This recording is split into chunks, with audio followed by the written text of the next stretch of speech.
민수기 11장 10절에서 15절까지 같이 봉독하겠습니다. 백성의 온 종족들이 각기 자기 장막문에서 우는 것을 모세가 들으니라. 이러므로 여호와의 진노가 심히 크고 모세도 기뻐하지 아니하며 모세가 여호와께 여짜오되 어찌하여 주께서 종을 괴롭게 하시나이까?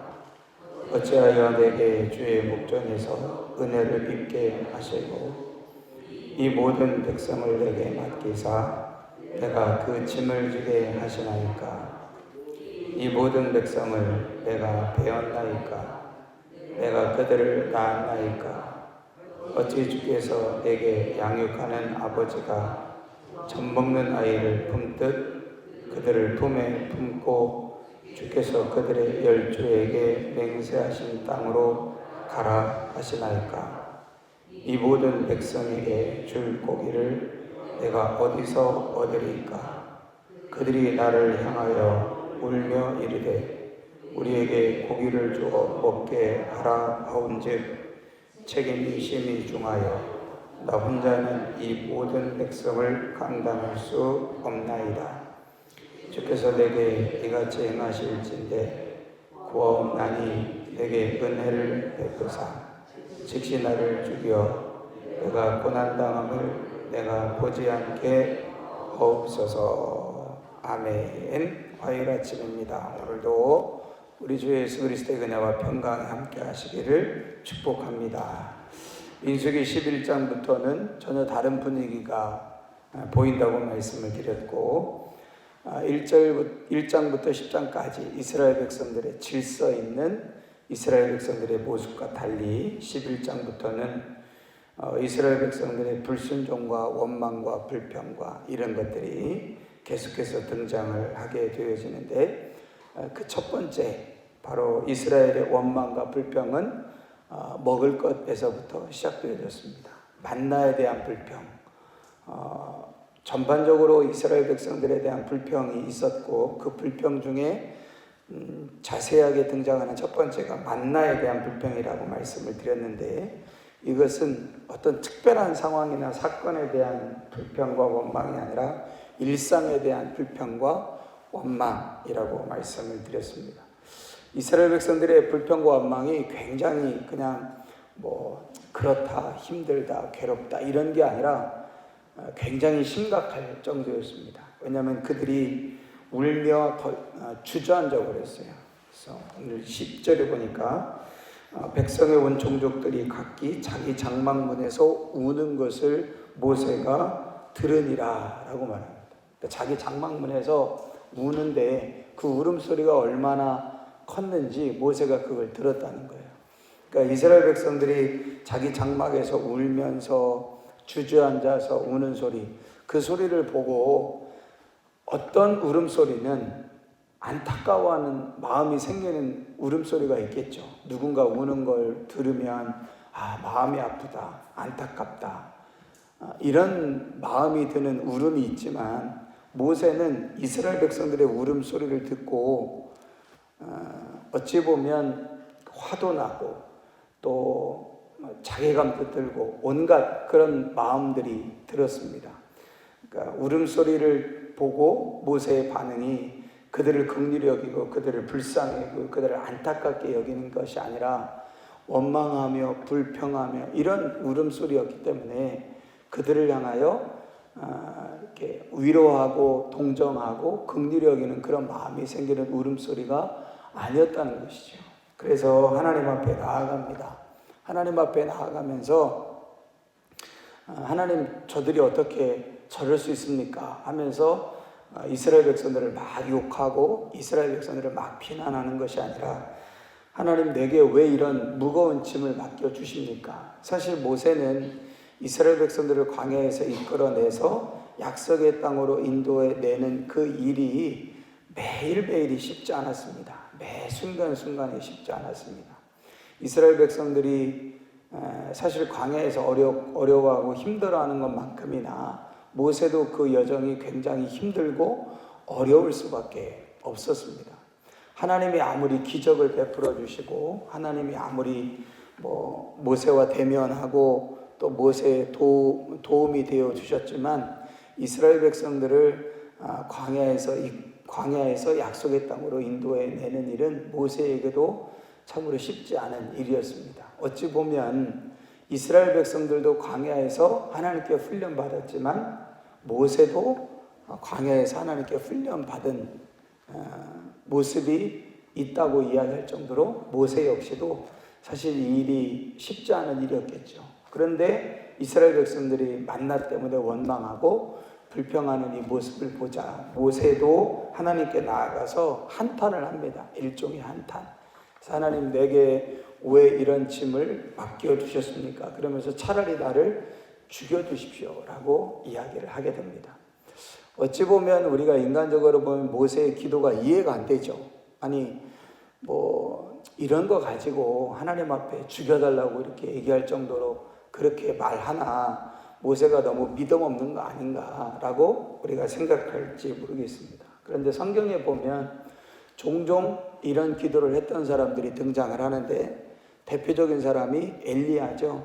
엘리야가 호렙산에서 하나님의 능력을 경험한 다음에 바알과 선지자와의 싸움에서 이기고 승리한 다음에 갈멜산에서 이긴 다음에 그 아합의 아들 이세벨이 죽이겠다 그러니까 엘리야가 광야로 들어가가지고 하나님 차라리 저를 죽여주십시오 그러면서 광야로 들어가지 않습니까? 그때 하나님께서 그 엘리야를 찾아가셔서 그 엘리야에게 너 여기서 왜 이러냐, 너 못됐다 참 그러면서 하나님이 그를 책망하시는 것이 아니라 그를 천사들을 보내서 위로하시고 먹이시고 격려하면서 호렙산으로 인도하시고 그 호렙산에서 다시 하나님께서 말씀하시고 만나주시는 은혜를 경험하게 되지 않습니까? 엘리야도 똑같이 뭐라고 이야기하냐면 차라리 저를 죽여주십시오 라고 이야기합니다. 그런데 항상 성경에서 위대한 인물, 그러니까 예수님이 누구인가 라고 하는 것을 이야기할 때 같이 나오는 인물이 있습니다. 모세, 엘리야. 그래서 누가복음에 보면 예수님께서 베드로, 야고보, 요한 3명 데리고 산 위에 올라가셨을 때 변화되시잖아요. 변화산상이라고 흔히 이야기하는데 거기서 하늘의 음성이 막 들리고 환상이 보여질 때에 하나는 모세를 위하여, 하나는 엘리야를 위하여 집을 짓자 이런 이야기도 나오고 예수님께서 사람들이 나를 누구라고 하느냐라고 이야기할 때 어떤 사람들은 엘리야라고도 하고 어떤 사람들은 선지자라고도 하나이다 하면서 이 모세와 엘리야가 항상 같이 나오게 되어지는데 모세도 죽여달라고 하고 엘리야도 죽여달라고 하고 그러니까 자기를 죽여달라고 하는 사람들이 위대한 선지자가 되는지는 모르겠으나 어쨌든 이 두 사람의 공통점이 하나님 앞에 자기를 죽여달라고 할 정도로 굉장히 그 짐이 무거운 짐이었고 굉장히 큰 어렵고 힘든 사명이었다라고 하는 것을 우리에게 보여주고 있습니다. 그런데 이렇게 모세가 하나님 앞에 간구하고 구하고 기도하고 그럴 때 하나님의 해답이 이제 내일 나오겠지만 70명의 사람들을 세워서 그 모세가 이스라엘 백성들을 이끌어 나아가는 것을 도와주도록 하나님께서 그 모세의 기도와 간구에 응답하시는 것을 보게 됩니다. 그런데 이 사건이 일어난 이유들을 우리가 좀 근본적으로 생각해 본다면 가만히 생각해 보시면 이스라엘 백성들이 출애굽해가지고 시내산에 도착해서 시내산에서 율법 받고 하나님의 명령을 받아서 아주 군대처럼 질서정연하게 막 움직이는 겁니다. 겉으로 본다면 굉장히 이스라엘 백성들이 참 질서 있고 능력 있어 보이고 대단해 보이지 않습니까? 그런데 여전히 이스라엘 백성들의 내면은 뭐였냐면 어린아이와 같다라는 거예요. 어린아이. 그러니까 겉으로 보면 참 질서가 있고 하나님의 명령에 순종하는 것 같고 겉으로 보면 군대처럼 보여지고 그런데 이스라엘 백성들의 내면 속은 어린아이였다는 거예요. 만나 때문에 불평하고 만나 때문에 하나님의 일상에 베풀어 주신 이 만나의 은혜를 잊지 않고 불평하고 원망하는 그 이스라엘의 모습은 여전히 어린아이와 같다라고 하는 것들을 우리가 생각해 본다면, 하나님이 원하시는 것이 정말 줄 쫙 맞추고, 하나님이 원하시는 것이 하나님이 원하시는 순서대로 질서 있게 나아가고, 언약궤를 앞세워서 그냥 겉으로 보기에 군대처럼 발 잘 맞춰가면서 질서 있게 줄 잘 맞추면서 그렇게 행하는 것을 하나님이 원하셨을까? 하나님이 진짜 원하시는 것이 그것이었을까? 아닐 것입니다. 겉으로 보여지기에 군대처럼 보여지고, 겉으로 보여지기에 대단하게 보여지는, 남들이 딱 볼 때 이야 대단하다, 어떻게 저렇게 많은 사람들이 흐트러짐도 없이 질서 있게 다 일사불란하게 움직이나 하는 모습을 보여주려고 하나님이 그렇게 명령하신 것은 아니었다라고 하는 사실입니다. 우리가 TV에서 종종 북한에 관한 모습들을 보면 대부분 어떤 모습을 보냐면, 군인들이 막 행렬을 할 때 어떻게 하냐면 우리나라 군인보다 훨씬 더 발도 잘 맞추고 다리도 막 착착 올라가고, 그러면 야, 저 북한 군인들 참 대단하다, 이런 이야기들을 하듯이 이스라엘 백성들이 행진하는 걸 보면 야, 저렇게 줄도 잘 맞추고 저렇게 흐트러짐도 없이 질서 있게 저렇게 잘 행하나 하는 대단한 모습이 보일 수 있습니다.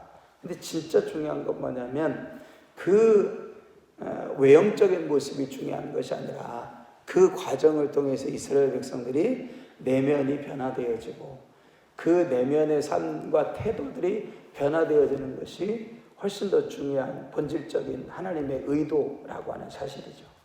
그런 측면에서 본다면 1장부터 10장까지의 하나님이 원하시는 것은 보여지는 외적인 종교적인 행위에 대한 부분들에 대한 말씀이었다면, 11장부터 이스라엘 백성들의 내적인 변화, 내면의 변화에 대한 말씀이었는데, 그 이스라엘 백성들의 내면의 변화가 계속해서 어려움을 겪고 있는 부분들을 말씀해 주고 있다는 사실이죠.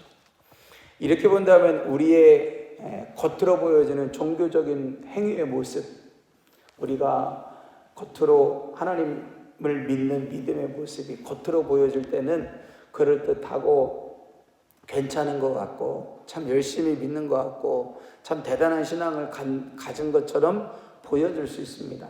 근데 정말 중요한 건 뭐냐면 우리의 내적인 모습, 우리의 내면의 모습, 여전히 어린아이처럼 원망하고 여전히 어린아이처럼 아주 일상적으로 베풀어 주시는 만나의 은혜조차도 감사하지 못하고 그 은혜를 기억하지 못하는 어린아이와 같은 그런 내면의 모습과 신앙의 모습을 가지고 있다면, 여전히 우리도 11장부터 앞으로 계속 나오는 이스라엘의 모습이 우리의 모습일 수밖에 없다라고 하는 사실입니다.